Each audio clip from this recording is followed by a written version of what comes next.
Hello and good morning. Let's take a look here. Yesterday I may have said that this was standard form right here, but it's actually vertex form. So we're going to work number one. All right, so let's take a look here. On number one, what you're going to do is try to factor something out of here, and you can't. I'm going to move the 15 way over here, and what I'm going to do is take half of 8, which is 4, and 4 squared is 16. So I'm going to add 16 and subtract 16. So it's going to be x squared minus 8x plus 16 minus 16. What I'm going to do is move that minus 16 out here. Keep in mind, if there was a number, you'd have to multiply these two before you go ahead and move it. In any event, this becomes a perfect square, so that's x minus 4 quantity squared. And when you move that negative 16 out, along with that 15, you end up with a negative 1. So your final answer should be y equals x minus 4 quantity squared minus 1, and your vertex is your hk. So it's the opposite of that number and the same as that number. And remember, the vertex is where the parabola actually turns. And that's a key point there. And since this a right here is a positive 1, this parabola goes up. If it was a negative, then the parabola would go down. Let's take a look at the second one here. On the second one, what you're going to do is factor out a negative 2. So you're going to get a negative 2 times x squared plus, this is going to be, and actually that's going to be a minus, right?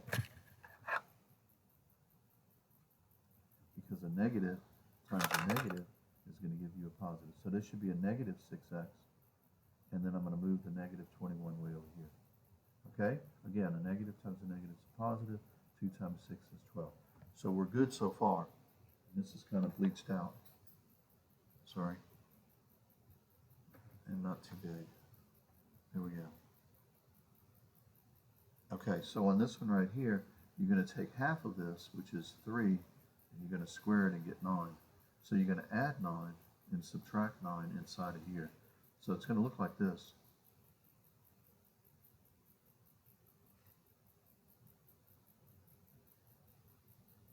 Okay? And then when you move the negative 9 over here, you actually have to multiply by that negative 2 right there. So you're going to end up with x squared minus 6x plus 9, which is a perfect square trinomial, which is what we want, right? And then here, negative times a negative is going to be a positive. So that's going to be a negative 21 and then plus 18, 9 times 2. And so what you're going to end up with is x minus 3 times 3 is 9, so 3 squared. And then this right here is going to be a negative 3, I think. And there it is, and that's called vertex form. I want you to graph all three of these and compare them.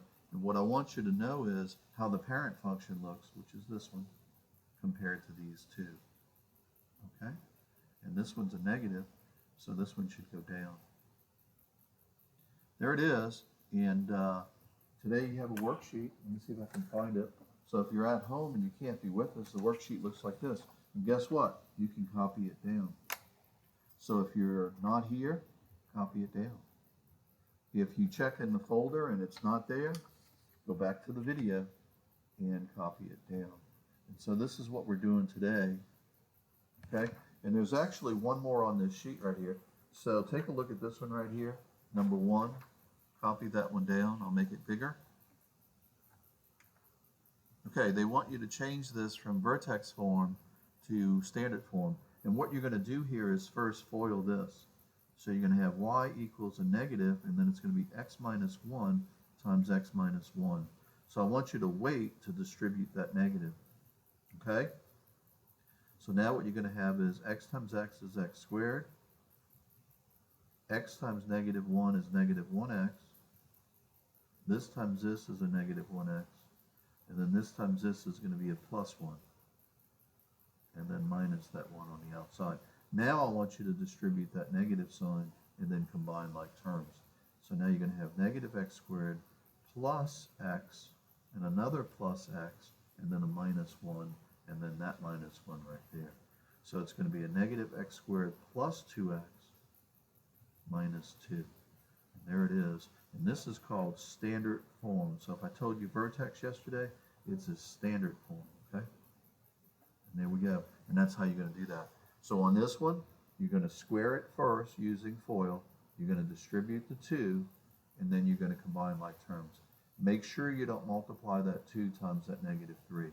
All right, have a good morning.